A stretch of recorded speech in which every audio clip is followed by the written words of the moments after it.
Right, Joseph Paul Brennan.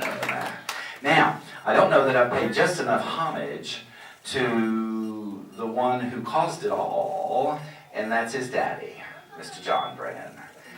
John, you did a wonderful job. I don't know if you planned it or not, but you raised an absolutely spectacular individual.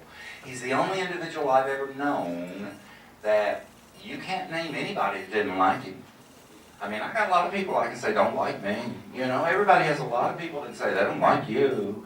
But not Joe, not Joe. Not even employees that he would dismiss, fire. They still want to call him. They still want to talk to him. They still want to be around him. I mean, it was almost, it was kind of weird to me, you know. But everybody loved Joe. So you did a wonderful job. Thank you very much, John. Let's give John a good hand for what he did. And the children he raised Steve, all of them. You did a great job. I'm very proud of you, John. Very proud. And thank you, thank you, thank you. All right. Now, is there anybody else that would like to come up and say something about their Joe? Please, Amber, come on up, darling. Or you want me to come to you and bring you the mic? Okay, you come on up. Let's start the slideshow back, John. Here.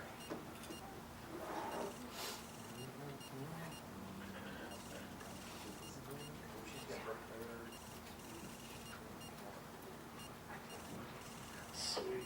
All right.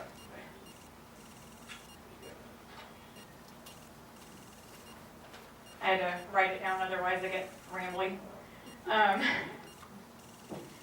I was trying to think of what my favorite memory of Joe was to share. But any encounter with Joe was always so pleasant that I couldn't narrow it down, even remotely enough. In fact, I don't think I have a single negative memory of Joe in the bunch. How many people can one say that about? So I got to thinking about what my takeaway from Joe was. What did I learn about him?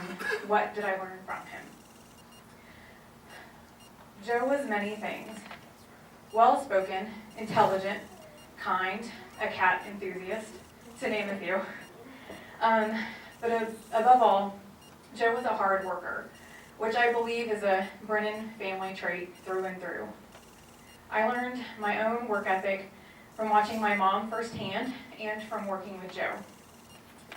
I had the honor and privilege to work with Joe and Rodney for a little over 5 years in my early 20s. I learned so much in my time with them and never properly thanked them for it.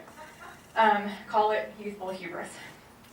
I regret that I never really did convey my gratitude to them for taking a chance on me. I doubt very much my life would have turned out as well as it has otherwise.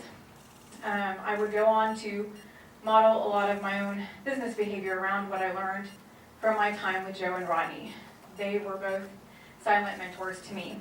I believe without any of us realizing it, at least I didn't realize it until much later. Joe was a great man to work with, and while I may have gotten away with more than other employees because I was family, it did not mean that I was immune from the occasional lecture. When Joe did have to talk with me about my work performance, etc., he was no pushover. He was stern, but he never raised his voice either. I knew he was disappointed, and Joe wasn't someone I wanted to disappoint because he was so good to me. That was Joe. He was so good to everyone. On a handful of occasions, Joe would tell me, "A job is what you make it." I've been reflecting on Joe a lot over the past year, as many people tend to do when a loved one passes, as an important part of the grieving process. And this thing he used to say to me has been something I keep going back to. Not because of the job part, but because I believe that he applied this saying to the whole of his life. To anyone else, it would be seen as a cliche, feel-good, life coach type of saying. But I firmly believe that when Joe would say that a job is what you make it, what he was really saying was life is what you make it.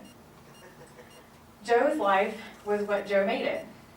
He came from the Midwest. He worked hard for a long time. Only those close to him would know the trial and error he went through. He never complained, It just wasn't the type of person he was. Eventually, he and Rodney would build a successful business. He never bragged about it. It just wasn't the type of person he was. And he did everything, shared everything, with the absolute love of his life.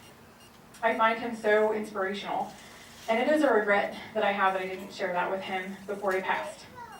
We always think we're going to have more time. But today is about celebrating the life that Joe made, and what a life it was. What a life.